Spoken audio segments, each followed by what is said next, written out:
13페이지예요. 우리 선교적 교회 4번 A권이고요. 문화와의 선교적인 만남인데 그중에 우리가 2장을 보는데 2장이 현대 서구 문화와의 선교적 대면이다. 이렇게 현대 서구 문화 그러니까 아까 오전에 성경 공부 우리가 말씀드리면서 배웠던 게 있죠. 현대 서구 문화에 가장 기저에 뭐가 깔려 있다고요? 인본주의가 깔려 있고 그 인본주의에는 계몽주의 혹은 합리주의, 자연과학주의 혹은 진화론적인 사고 이런 여러 가지 표현을 할 수 있는 그런 어떤 기본적인 어떤 사상적인 혹은 철학적인 기초가 이렇게 있는 거죠. 이 현대 서구 문화라고 얘기하는. 그래서 현대 서구 문화 그러면은요. 오늘 경제 세계화와 더불어 그들이 추구하고 있는 어떤 세계관이다 이렇게 보시면 되고요. 그 근본 기저에 뭐가 있느냐면은요. 인본주의가 있다. 이렇게 보시면 될 것 같아요. 근데 이 현대 서구 문화와 선교적 대면이라는 건 만나는 거잖아요. 그러니까 아까 얘기했던 현대 서구 문화는 인본주의의 기초에 있고요. 보면 반면에 선교적 교회 혹은 선교적이라고 얘기했을 때는 기독교적인 세계관이 그 기저에 깔려져 있는 거죠. 자, 요게 만나야 된다라는 거죠. 이게 만나면서 어떤 일이 일어나야 되느냐? 요 표현해 보게 되어지면은 53페이지 보면은 셋째 줄에 보면은 산화라는 그런 단어가 나오잖아요. 산화가 어떤 면이냐면은요. 우리가 흔히 알고 있는 그 자기 몸을 산화했다, 불살르게 내어줬다 이런 어떤 그런 의미이기도 한데 여기서 쓰여져 있는 이 산화라는 말은요. 두 물질이 만났는데 한 물질이 없어져 버렸다라는. 그러니까 여기는 이제 뭘 얘기를 하냐면 현대 서구 문화와 선교적인 대면 기독교적인 세계관이 만났다라는 거예요. 근데 하나가 없어져 버렸어요. 현대 서구 문화가 없어졌으면 좋겠는데 지금 뭐가 없어졌다라는 거예요? 기독교적인 세계관과 기독교적인 가치관과 또 기독교적인 어떤 그런 하나님의 길이 없어져 버렸다라는 거예요. 그래서 지금 현대 서구 문화가 가는 곳마다 그런 일이 일어나고 있다라는 거죠. 그러니까 장렬하게 산화해 버렸어요. 완전히 죽어버렸다라는 거죠. 정말 안타까운 일들이 지금 일어나고 있는 거죠.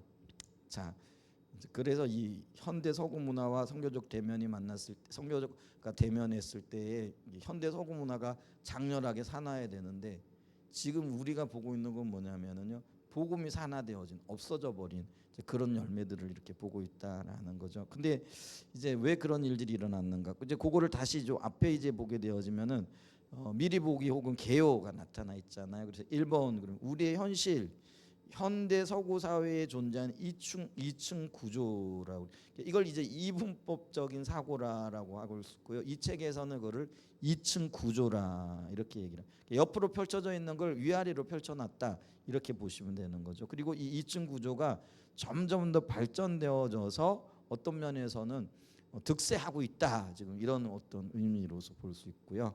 그다음에 이제 이런 현대 서구 문화가 득세하게 되어질 때 나타나는 두 가지 심각한 결과가 뭐냐? 그게 뭐냐면은요. 다음 세대를 잃어버렸다라는 거죠. 그러니까 교회가요. 현대 서구 문화와 만나게 되어지면서 장렬하게 산화하니까 어떤 일이 일어났다고요? 다음 세대들을 잃어버리게 되어졌다라는 거죠. 그다음에 이제 두 번째가 뭐냐면은 기독교 문화 혹은 기독교적인 세계관을 잃어버렸다라는 거예요. 그래서 여기는 다른 하나는 우리가 문화를 잃어버렸다라는 것입니다. 이게 이제 문제점이고요. 근데 그럼에도 불구하고 그리스도인 교회는 뭐예요? 문화 전체를 구속하고 세상을 변화시키도록 부름 받았다라는 거예요. 그게 선교적인 삶이고 그게 우리에게 주어진 비전이라는 거죠. 그러니까 여기에 갈등이 있는 거예요. 지금 현실로 보게 되어질 때는 다음 세대도 떠나버렸고 그 다음에 문화도 잃어버렸고 그런데 주님은 문화를 구속하라고 우리에게 요구하고 계신다라는 거죠. 다스리라고 말씀하고 계시다라는 거예요. 그 여기에 이제 우리의 사명이 있고 우리의 고민이 있고 우리의 절박함이 있고 기도가 있다라는 거죠. 자, 그 부분을 좀 보았으면 좋겠다 싶고요. 자, 그러면서 이제 2장을 넘어가면 좀 읽어보면은요. 오늘 오전에 들었던 설교와 연관시켜 보면은 더 재밌지 않을까 이렇게 싶습니다. 자, 우리는 앞장에서 문화와의 선교적 대면에서 살펴봤죠. 필연적으로 만나게 돼 있다 그랬잖아요. 그러니까 세상과 기독교적인 세계관은 가는 곳마다 충돌하게끔 되어져 있다. 이렇게 말씀드렸잖아요. 그런데 문화와의 선교적 대면에서 가장 긴급하고 절박한 것은 이 그 예를 들면 타 지역의 문화, 이슬람 문화, 뭐 아프리카 문화 이런 문화들이 있는데 사실은 가장 심각하고 치명적인 문화가 뭐냐면은요. 현대 서구 문화라는 거예요. 근데 아까 말씀드렸지만 이 현대 서구 문화의 뿌리에 뭐가 있다고요? 인간 중심의 사고들이 있다라는. 그래서 이 인간이 만물의 척도라. 그러니까 그들은 뭐예요? 신 뭐 필요해? 우리가 신인데. 그러니까 그들은 이게 발전되어지면 어떻게 나가는 거예요? 신은 죽었다. 그래서 짜라투스트라가 말했다. 그래가지고 신은 죽었다 이렇게 얘기를 하는 거잖아요. 그러면서 인간이 신이 되어지고 인간 이성이 모든 것들의 근본이 되어지고 기본이 되어지는 거죠. 근데 요게 서구 문화라는 거예요. 근데 이 서구 문화가 경제 세계화와 더불어 이게 지금 처음에선 유럽에서 그다음에 미국에서 그다음에 그들이 선진국이었잖아요, 소위. 이제 그러면서 이 경제가 제3세계로 흘러나가면서 또 이 동시에 이들의 사고와 이들의 어떤 철학적인 기초를 이루고 있는 인간 중심적인 문화가 흘러가게 되어졌다라는 거예요. 그러니까 결국은 이제 우리나라도요 경제가 발전되어지면서 곧바로 우리나라가 미국 따라간다라고. 그러니까 미국에 어제 어떤 일들이 나면 요 다음 날 우리나라에 그 일이 나요. 옛날에 처음에 우리나라 70년대 80년대요. 일본이 우리보다 진짜 잘 살았잖아요. 근데 이제 일본 사람들도 지금 가보면은요. 일본 사람들이 잃어버린 30년이라 그러는데요. 그들이 국가는 부강한데 개인은 가면 굉장히 힘들게 살아요. 그러니까 그들도 지금 한국이 우리보다 잘 산다 이렇게 인식하고 있더라고요. 한국 사람들이 우리보다 요즘은 잘 산다. 실질적으로 뭐 국민소득이나 이런 것들도 일본보다는 조금 앞섰죠.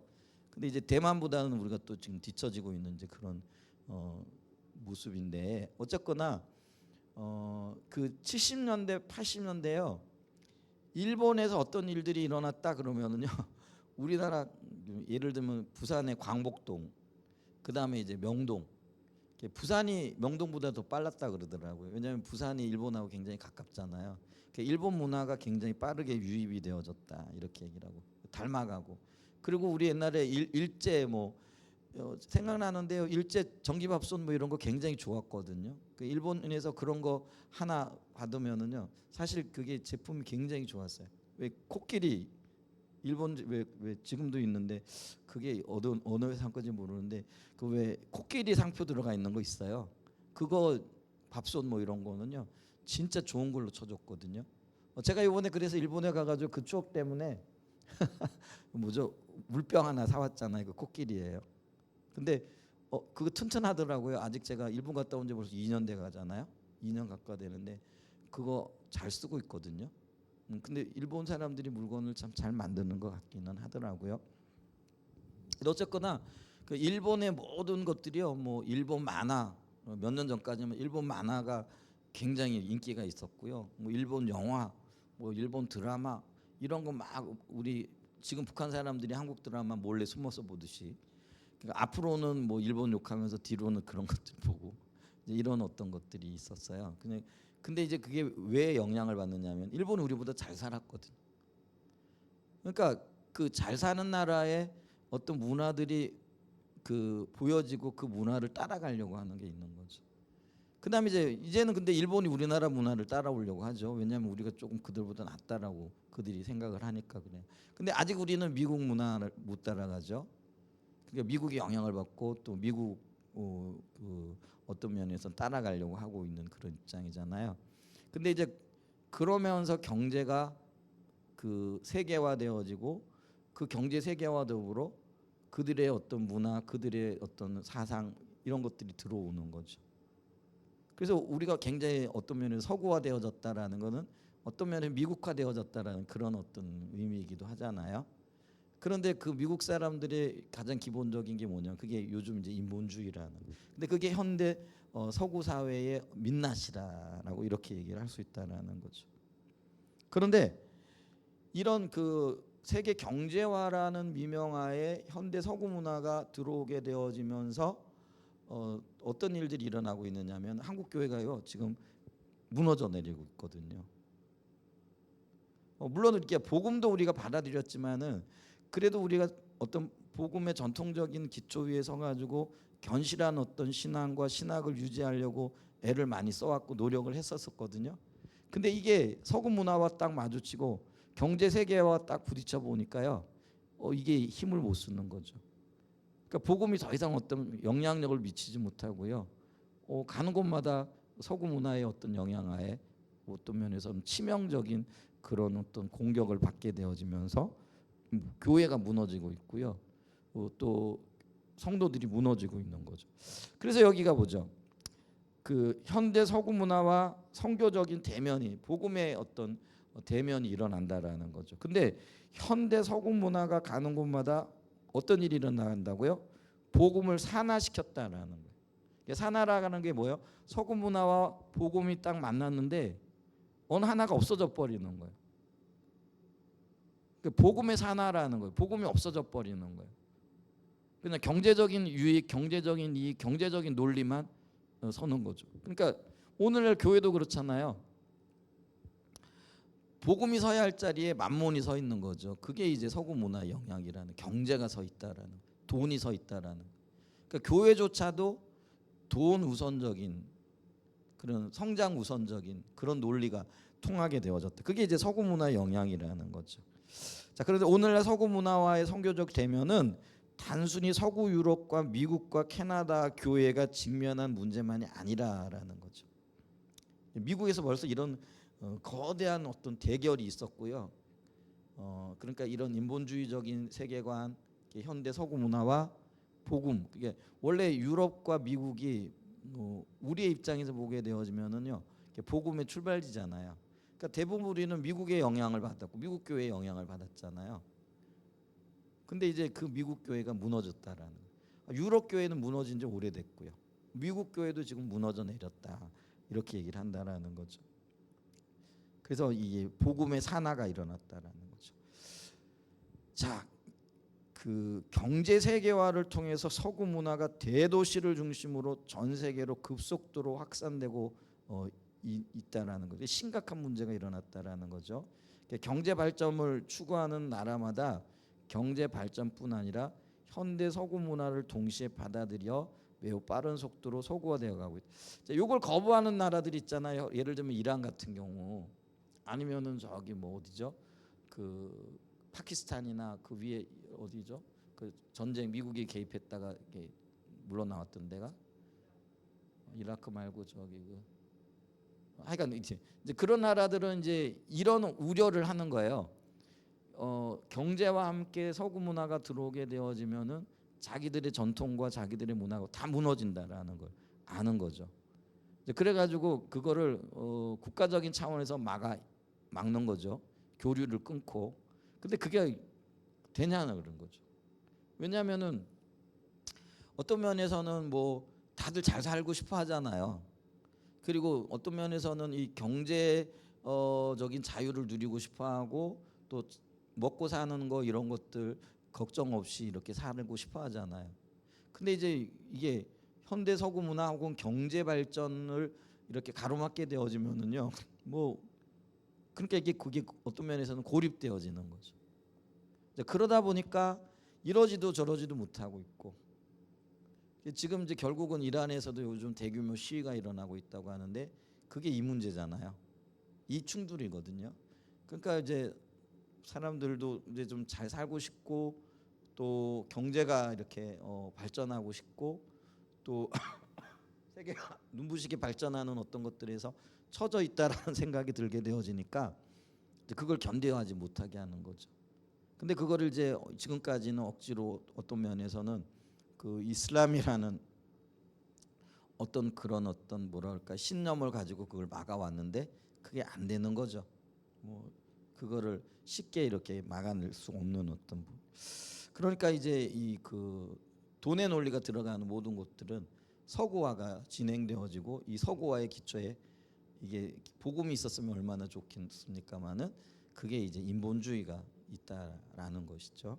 이제 그런 이제 문제가 있다라는 거죠. 자, 그러면서 우리나라의 경우도 전혀 예외가 아니라라는 거죠. 앞장에서 우리나라 문화의 밑바탕에는 유교와 무속 신앙이 깊이 자리 잡고 있다고 나눴죠. 그렇죠?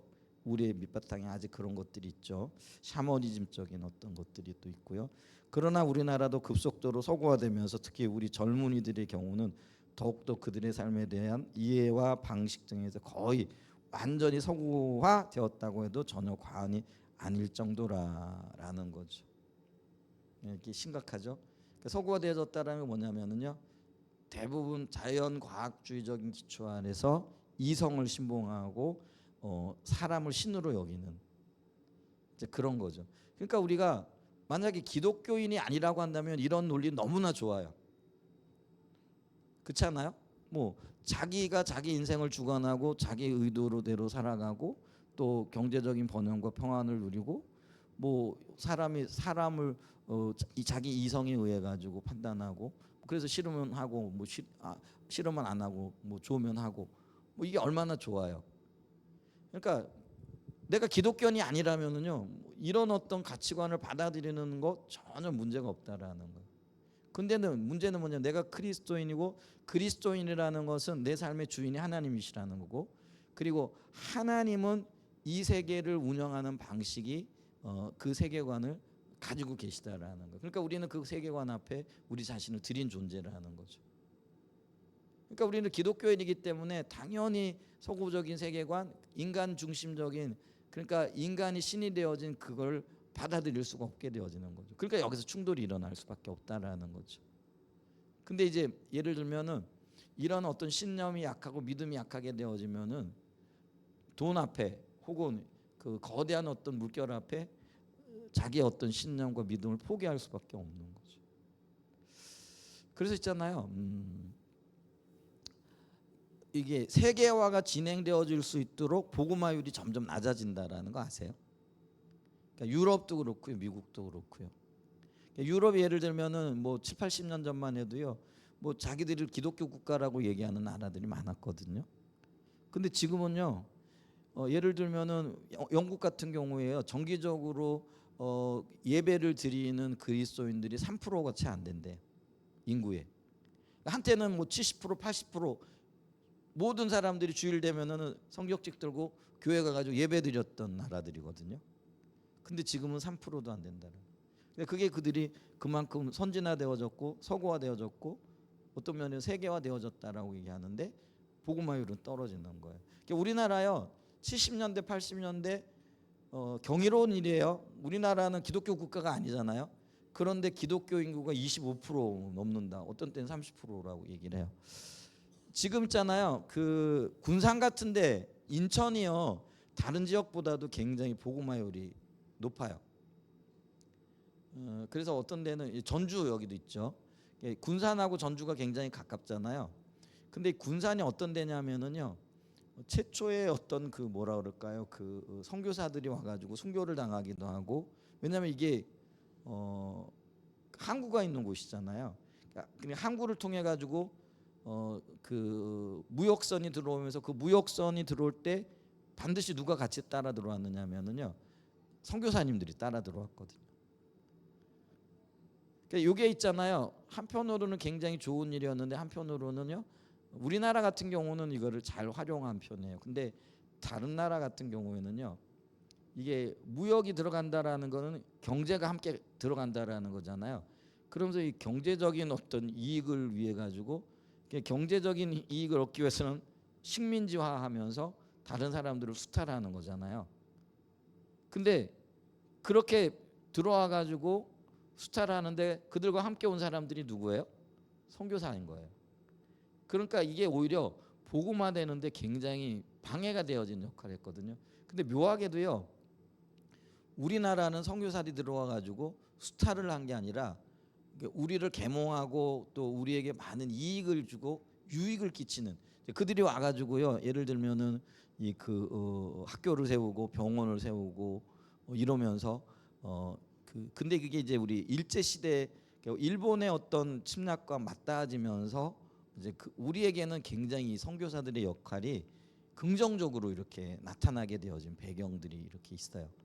그래가지고요 이제 그렇게 시작되어진 예를 들면 인천 또 군산 뭐 가까이 있는 어떤 소래 포구 뭐 이런 데 있잖아. 이런 데는요 순교자들의 피가 그곳에서 처음에 흘려졌거든요.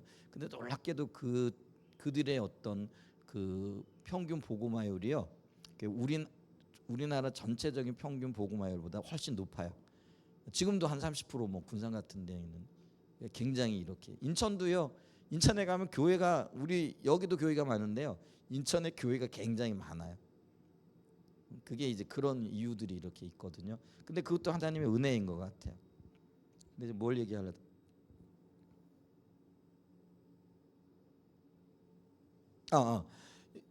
이제 그렇게 되어지면서요.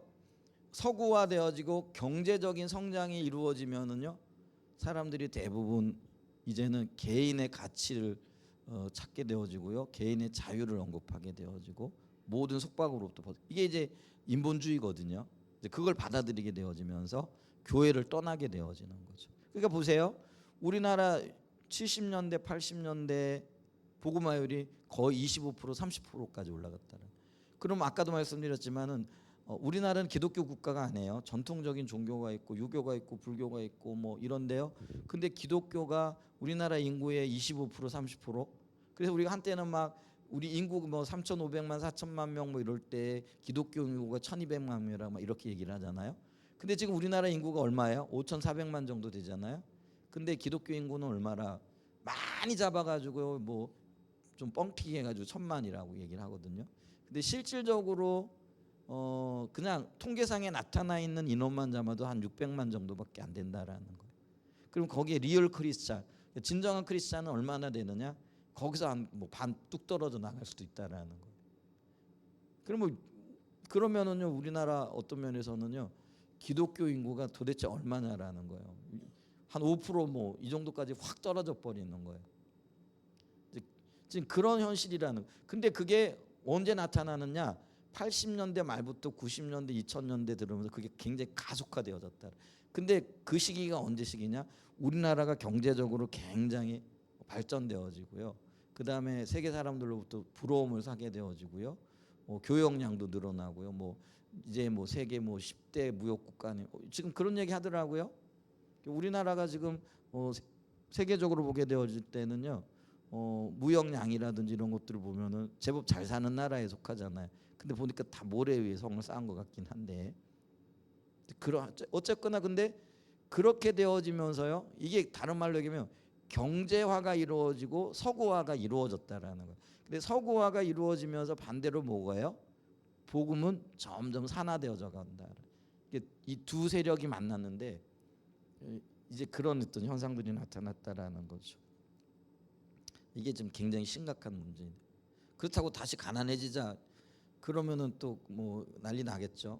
이제 그런 어떤 부분들도 있을 수 있겠는데 어쨌거나 그래. 근데 네슬리 뉴빅이라는 분이요 인도에서 40년 가까운 선교 사역을 마치고 그분이 영국 분이잖아요. 근데 영국으로 돌아왔어요. 그래서 40년 전에는 이게 선교를 하는 나라였어요. 근데 이제 40년쯤에 돌아와 보니까 이 나라가 선교하는 나라가 아니라 오히려 선교를 받아야 할 나라로 변해 있는 것들을 보게 되어지는 거죠. 그래서 문화와의 선교적인 대면이 영국에서도 절실하게 필요하다는 사실. 그래서 이 문화와 선교가 대면하게 되어졌을 때에 두 세계의 어떤 충돌 속에서 이제는 더 이상 이제 물러날 곳이 없는 거죠. 그러면서 이거를 우리가 올바로 하나님의 관점에서 또 하나님의 능력으로 세워가야 될 절실한 필요성을 느끼게 되어진다라는 거죠. 그래서 여기서의 대면은 뭐냐면은요. 주님의 명령에 순종하여 문화를 구속하고 이게 문화를 구속한다라는 거는요. 원래 하나님이 의도하셨던 그러한 문화로 돌이켜 놓는다라는 그런 의미가 되어지는 거죠. 근데 그게요. 예를 들면 초대교회 때는요. 예를 들면 로마 문화와 기독교 문화가 부딪혔어요. 근데 그때는 어떤 일이 일어났어요? 이게요. 로마 문화가 예를 들면은 99라고 한다면은요. 기독교 문화는 1%가 안 됐다라는 거죠. 근데 1%가 99%를 잡아먹어 버려요. 엄청난 역사가 있었거든요. 그런 어떤 그 하나님의 명령에 순종한 하나님의 사람들 또 하나님의 교회와 복음의 절대적인 순종을 통해서 이런 일들을 다시 세워 나가야 된다라는 거예요. 근데 지금은 뭐예요? 예를 들면 이제 서구 사회가 기독교가 뭐 70, 80이었고 어떤 면에서는 계몽주의 사고에 의한 어떤 서구적인 어떤 문화가 20% 30%였는데 그 20% 30%에 70% 80%가 다 먹혀버린 거지. 그런 역전 현상이 나타났다라는 거예요. 근데 그런 역전 현상이 왜 나타났을까? 그게 어떤 면에서 보게 되어지면은요, 기독교적인 세계관에 있어서 우리가 철저하게 무장되지 못했다라는 거예요. 근데 오순절 마가의 다락방의 초대교회 성도들은 어땠어요? 주님을 만난 그 감격, 또 부활의 놀라운 그 역사를 경험한 그게요, 너무나도 현실이었고 그들에게 그게 실제였다라는 거예요. 근데 오늘날 그리스도인들에게 십자가가 부활이 실제냐 현실이냐 그게 온전하냐 물어보면은요, 글쎄요, 이렇게 대답한다라는 거죠. 그러니까 우리가요, 이 문화적인 대면 앞에서 우리 기독교적인 세계관을 위하여 목숨을 내놓을 생각을 못하는 거죠. 여러분, 우리가 일반 전쟁사에서도요, 목숨 내놓고 싸우는 상대를 어떻게 이길 방법이 없다고 그러잖아요. 그잖아요. 근데 우리는 벌써 지고 들어가는 그런 어떤 안타까운 현실 가운데 있다. 그 얘기는 뭐냐면 우리가요, 우리 자신이 기독교적인 세계관에 철저하게 무장되어져 있다. 그러니까 다른 말로 얘기하면은 복음을 모른다라는 거예요. 복음을 모르니까 변화가 없는 거예요. 제가 요즘 고민하고 있는 게 뭐냐면은요, 우리 십자가 복음이 진리죠. 그리고 신앙의 본질 맞죠. 그리고 우리가 이 가르치는 대로 살면은 정말 하나님께서 놀랍게 우리의 삶 가운데 은혜를 베푸시겠다, 이런 것들을 알고 있잖아요. 근데 이제 문제는 뭐냐면은요, 이 예수 그리스도에 대한 기본적인, 그러니까 가장 근본적인 이해가 있는 사람들, 그러니까 주님을 만난 경험이 있고 또 그 주님을 만남으로 인한 어떤 그 기쁨이 있는 사람들은요, 지금 우리가 배우는 십자가 복음이 굉장히 영향력이 있어요. 그러면서 변해가요.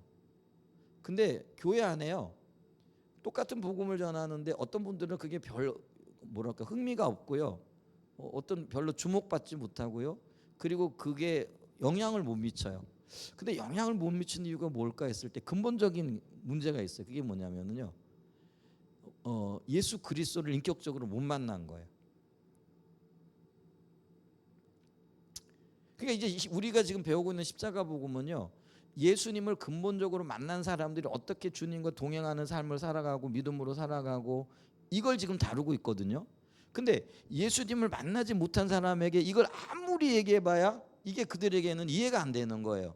그리고 실질적인 영향력이 없는 거예요. 그러니까 제가요, 십자가 복음을 이렇게 꽤 오래 따라왔잖아요. 그러면서 부지런히 가르쳤잖아요. 그래서 제가 이 문제를 지금 심각하게 고민을 하고 있는 거예요. 왜 안 변하지? 왜 안 되지? 왜 어떤 분들에게는 이게 아무런 영향력이 없지?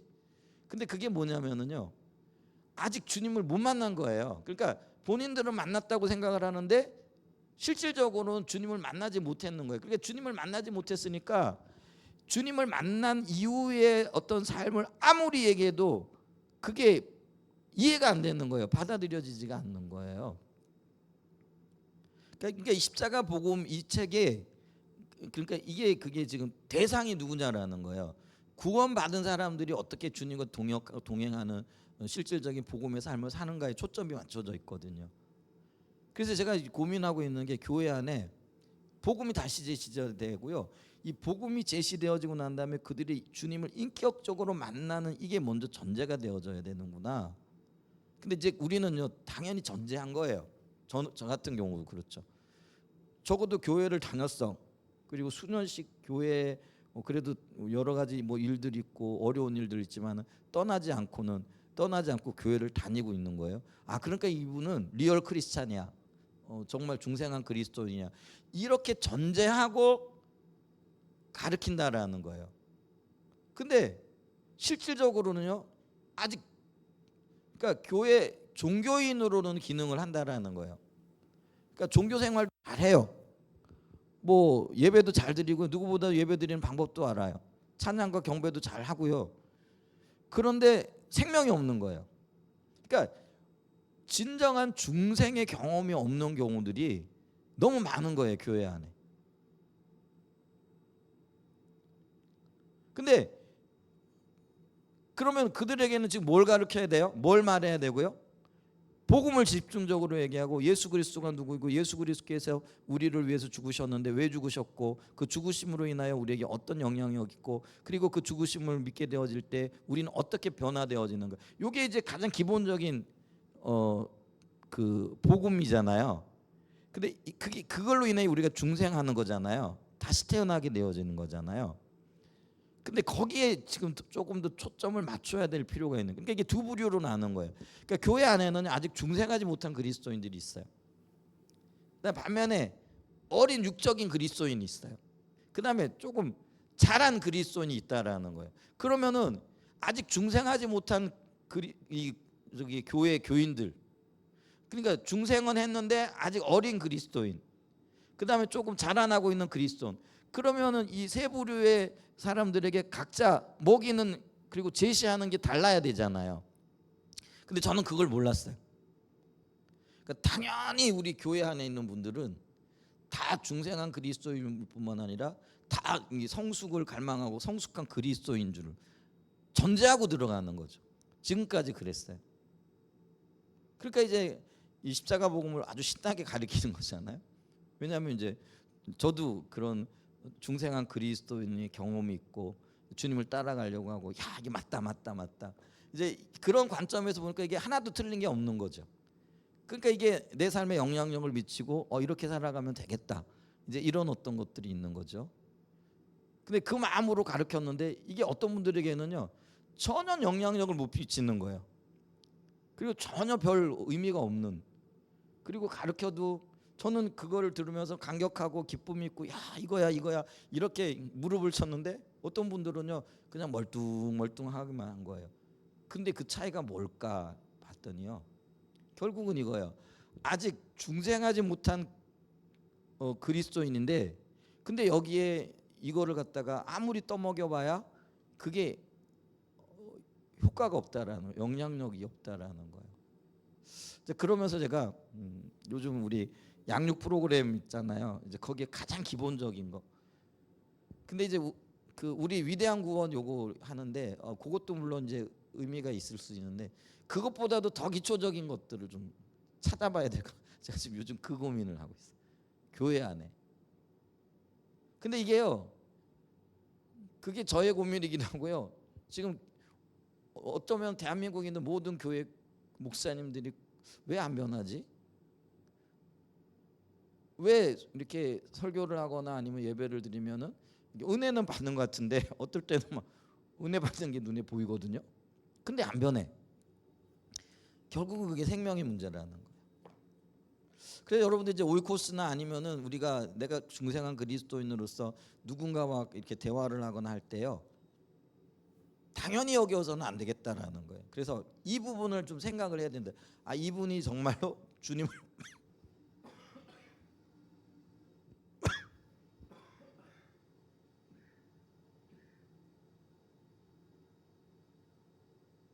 주님을 만났는가? 중생했는가? 그 안에 예수 그리스도가 있는가? 이거를 살펴봐야 돼요. 근데 중생하지 않았는데 아무리 우리가 십자가 복음을 얘기를 해도요 그게 의미가 없다라는 거예요.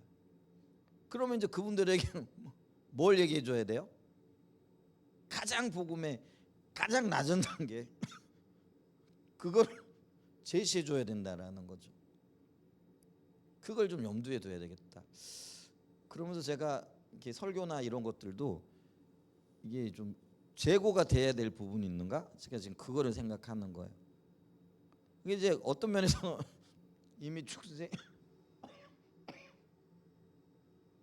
중생하고 알고 있는 분들에게는 조금 답답할 수는 있죠. 근데 어디에 초점을 맞춰야 되느냐 이런 부분, 그리고 대다수를 차지하고 있는 부류가 어떤 부류인가 이제 이런 부분들도 물론 봐야 되겠지만, 왜냐하면은 교회는 예를 들면 우리 주일 낮설교 같은 경우에는 대부분 분포하고 있는 그곳에 초점을 맞춰야 되는 부분들이 있잖아요. 근데 그럼에도 불구하고 우리 중에 아직도 주님을 만나지 못하는 분들이 있는데, 그러면 이제 그 부분에 대해서도 좀 초점을 맞추고 설교를 해야 되고 가르쳐야 되고 하는 그런 부분들이 있지 않는가. 이제 그럴 때 눈이 띄어지고 또 그 말씀들을 통해서 주님을 만나게 되어지는 어떤 계기들도 있지 않을까, 이렇게 싶은 거죠. 그래서 고민이 많습니다. 이걸 어떻게 해야 될까, 어떻게 적용을 해야 될까, 어떻게 또 실질적으로 해 나가야 될까, 이런 부분들을 좀 생각하게 되어진다라는 거죠. 근데 이제 왜 무너지느냐, 여기서부터 그 얘기가 나온 거예요. 그러니까 확실한 세계관, 그러니까 복음에 기초하고 내가 중생한 그리스도인으로서의 어떤 경험이 없는 거예요. 그러니까 무늬만 그리스도인이었던 많은 사람들이 이런 어떤 그 서구화와 복음이 대면되어질 때 복음이 산화되어지는 이제 그런 현상들이 나타났더라는 거죠. 그러니까 지금 우리가 그거예요. 사실은 우리가 제대로 예수님을 못 만났기 때문에 교회가 경제 서구화, 뭐 경제화, 뭐 이런 것들이 현대 서구 문화를 만나게 되어지면서 교회가 힘 한번 제대로 못 써보고 무너져 내리는 이유가 여기에 있다는 거예요. 이제 그걸 우리가 깊이 좀 인식해 버려야 된다라는 거죠. 자, 그러면서 이런 일이 일어나면서 또 어떤 시도들이 있었느냐, 레슬리 뉴비긴이 진단한 겁니다. 그는 현대 서구 문화가 종교를, 특히 기독교를 모든 공적 영역에서 몰아내서 사적 영역의 작은 공간에 집어넣은 것을 서구 교회가 그대로 인정하고 받아들이고 있는, 그거를 순응했다라는 거예요.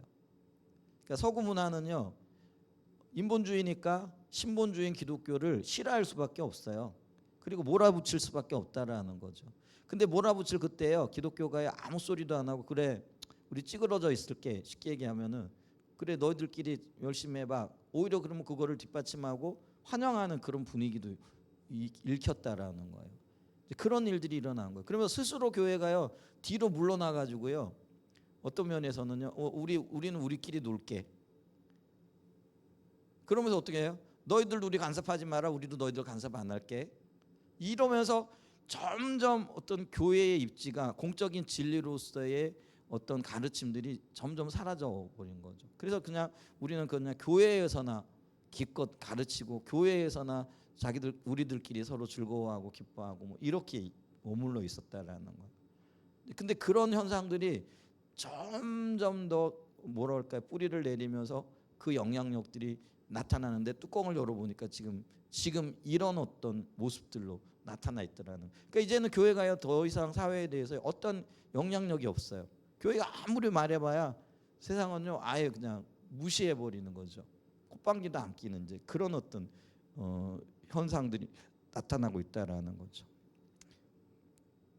특히 그는 오늘날의 서구 교회가 현대 서구 문화의 이야기 속에, 그러니까 이게 그 인본주의 세계관, 이게 그러니까 세상 사람들도 이야기를 따라 살아간다 그랬잖아요. 우리 성경 이야기를 따라 살아가지만, 근데 이들은 인본주의 이야기를 따라 살아간다. 그런데 이 현대 서구 문화의 이야기 속에, 인본주의 속에 흡수되어 버렸다라는 거죠. 그래서 복음마저도 그 문화의 이야기에 맞추어 재단해 버렸다라는 거죠. 그래서 있잖아요, 이 서구 문화, 그러니까 인본주의적인 자연과학주의적인 어떤 걸로 성경을 해석하는 거죠. 그 대표적인 게 뭐예요?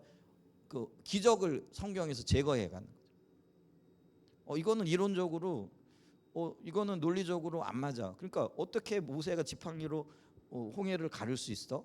그거는 말이 안 되는 거야. 그 기적은 없어. 그러면서 그들이 그걸 보충해 가지고 낸 게 뭐예요? 홍해를 걷는데 그건 아주 얕은 어떤 물가였어. 그러니까 근데 그 얕은 물가에 이스라엘 군대, 애국 군대가 빠져 죽을 수는 없잖아요. 그러니까 이거를 자기들의 논리에 맞춰 가지고 성경을 해석해 나가는 거죠. 근데 그거를요 한때 많은 교회들이 그냥 그걸 받아들였다라. 그래, 그건 우리가 기적이라는 게 그렇게 쉽게 일어날 수 있는 일은 아니지. 자연 논리를 벗어날 수 있는 건 없어. 그러니까 우리가 이건 하나의 상징적인 거야. 뭐 이러면서 예를 들면 예수님의 오병이어 기적 같은 것도 있잖아요. 떡덩이 5개와 물고기 2마리를 가지고 남자만 5,000명을 먹이고 아이들과 여인들까지 치면은 한 15,000명, 2만 명 되는 그 사람들 배불리 먹였다란 말이에요. 근데 어떻게 그런 일이 있을 수가 없는 거예요? 그러니까 이제 어떤 이야기를 하는 거예요? 이 현대 서구 문화가 뭐라고 얘기를 하느냐면, 그거는 어린아이가 떡덩어리 자기가 가진 도시락을 내놨더니 부끄러워가지고 못 내놓고 있던 사람들이 자기가 가지고 있던 것들을 다 내놓아가지고 그래가지고 이게 풍성해져가지고 먹고도 남은 거야. 이렇게 얘기를 한다라는 거예요. 그러면 자기가 가지고 있으면서 배굶고 앉아 있을 이유가 뭐가 있었겠어요? 그잖아요. 그런데 그거를 그대로 그냥 받아들이는 거예요. 수용하는 거예요. 그게 있잖아요. 오히려 이 현대 그 뭐죠? 서구 교회가 현대 서구 문화의 어떤 면에서는 뭐냐면은요, 그대로 흡수되어 버렸다는, 그걸 받아들였다는 거예요. 그냥 무비판적으로 뭐 그럴 수 있네, 그래, 그것도 일리가 있어. 그게 이제 이성적인 어떤 사고를 가지고 그걸 받아들였다라는 거예요. 그 흡수되어 버렸다라는 거예요. 그래서 이 복음마저도 그 문화 이야기에 맞춰 재단해 버린 것을 보고 큰 충격을 받았다. 그것을 그는 중증 혼합주의라 표현했다라는 거죠. 그래서 그는 남은 생애 동안 서구 교회를 일깨워 교회의 선교적 정체성과 복음의 공적 진리를 회복하고, 기적은요 하나님이시니까 할 수 있는 거죠, 그죠?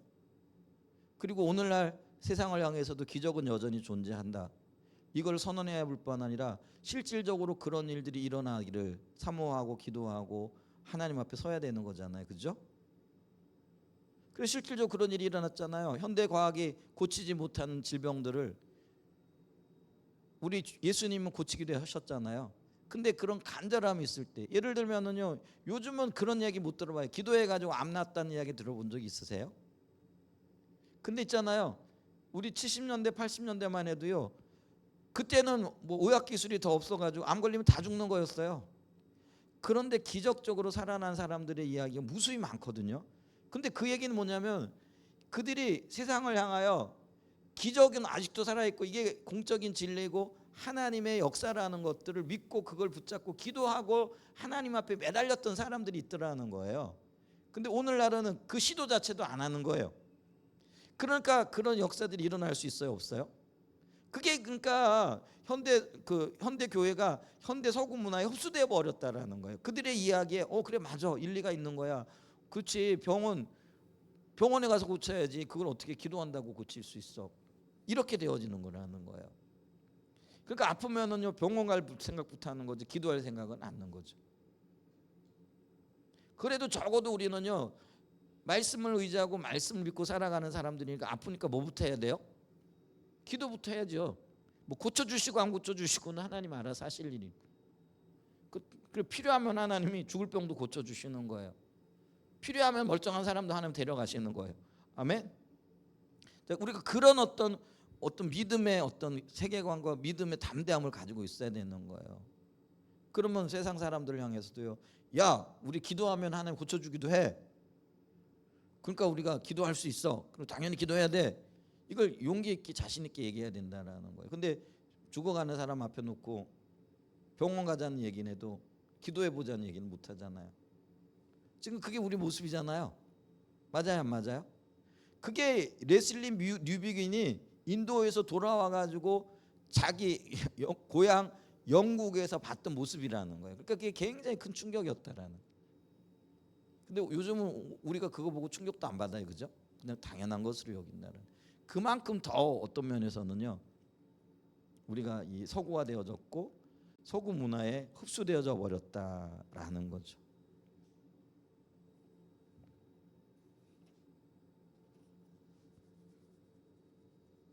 여기까지만, 아니 여기 조금 한 문단만 더 읽고.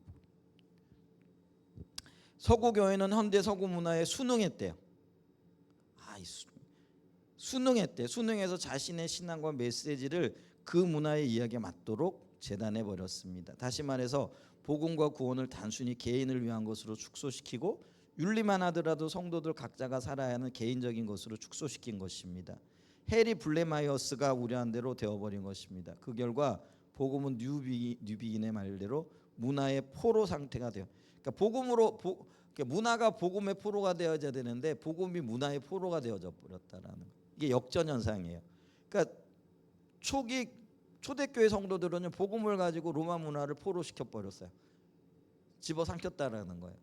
근데 지금은 세상 문화가 복음을 집어삼켜 버렸다는 이런 현상들이 나타나요. 자, 문화의 공적 영역에서는 아무런 영향력도 미치지 못했다.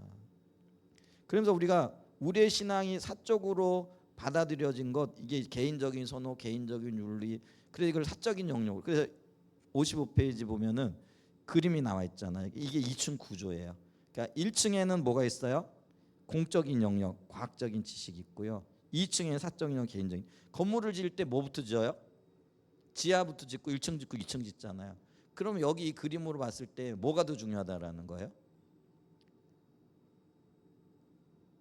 사적인 영역, 그러니까 그게 종교의 영역이라는 거예요. 그러니까 종교를 사적 영역으로 몰아붙여버리고 그 다음에 과학의 영역을 공적인 영역. 그러니까 이게 그러니까 현대 서구 문화가 더 중요해. 그게 더 가치가 있어. 근데 종교는 아니야. 그냥 뭐 니들끼리 알아서 믿어. 그러면서 이게 그냥 그래서 이게 2층 구조라고 표현하는 게 더 맞다라는 거예요. 이분법인데 이게 우리가 있잖아요. 1층 짓고 2층 짓잖아. 이게 기초가 된다라는 거예요. 그러니까 복음이 소외돼 버린 거예요. 그런 현상들이 나타난다는 거죠. 자, 그래서 이제 이런 것들이 개인의 선택의 문제, 가치의 문제인데요. 그러니까 이 가치는요, 개인이 선택하고 개인마다 다른 거기 때문에 어떤 구속력도 없어요. 개인이 선호하는 바예요. 그럼 복음이 오늘날 전에도 너 믿어 나는 안 믿어. 그거는 뭐 자기가 알아서 믿는 거죠. 근데 이 복음은요, 우리가요 공적인 진리예요. 그래서 믿으면 생명이고 안 믿으면 생명이 없는 거예요. 그러니까 이게 절대로요 이게 그거 구속력이 없는 게 아니라는 거예요. 그렇게 이 부분은 여기까지만 우리 보죠. 시간이 너무 많이 지나버렸어요. 그래서 우리가 지금 우리의 세계관, 그래서 성경적인 세계관이 얼마나 중요한지, 그리고 그런 성경적인 세계관으로 무장되어지는 것들이 얼마나 절실하게 필요한지 이 시대에 그런 것들을 우리가 보게 되어진다는 거죠. 자, 그래서 저와 여러분들이 좀 부지런히 배웠으면 좋겠어요. 그래서 성경도 열심히 읽으시고요. 성경만 또 읽어가지고는 이런 것들 못 보잖아요. 그러면 이제 이런 것들도 책을 읽어가면서 함께 나누고 또 이야기도 하면서 들어가면서 우리가 점점 우리의 좀 신앙적인 폭을, 그리고 공적인 진료로서의 이 복음이 얼마나 위대한 건가, 그게 이미 역사적으로 증명됐거든요. 이 복음 때문에요 로마가 살았고요, 유럽이 살았어요. 사실은 미국도 복음 때문에 사는 거 아니에요. 사실 우리나라도 복음 때문에 산 거잖아요. 복음이 들어오면서 우리나라가 하나님 은혜 가운데 여기까지 세워져 온 거잖아요. 근데 이걸 복음을 버리고 있거든요. 그러면 유럽이 쇠퇴했어요. 이제 미국이 점점 쇠퇴해 가고 있어요. 그러면 그 전철을 우리도 밟을 거예요. 만약에 복음이 우리의 삶의 우선순위가 안 되어지게 되면 그런 일들이 일어날 거라는 거. 그래 뭐 나라 살리자고 우리가 뭐 복음 믿고 이건 아니에요. 우리가 복음 안에 거하게 되어질 때 나라가 살게 되어지고 복음이 풍성해지게 될 때 온 민족이 살게 되어지겠죠. 이제 그런 영역에서 우리가 우리 자신부터 제대로 살자라, 제대로 무장되자라는, 제대로 우리의 세계관을 토대를 굳건하게 놓자라는 거예요. 아멘. 이제 그런 갈망과 열정들이 우리에게 좀 부어졌으면 좋겠어요. 그리고 이 일의 중요성을 좀 봤으면 좋겠어요. 그냥 우리가 그냥 교회 예배당에 앉아가지고 뭐 우리끼리 이게 아니고요. 우리의 이런 몸짓이 결국은 나를 살리고 가정을 살리고 이 지역을 살리고 국가를 살리는 일이 되어질 거예요. 그게 선교적인 삶이에요. 그렇게 우리가 설 수 있는 은혜가 있기를 축복합니다. 아멘. 한번 기도하죠. 기도하며 나갈 때 주여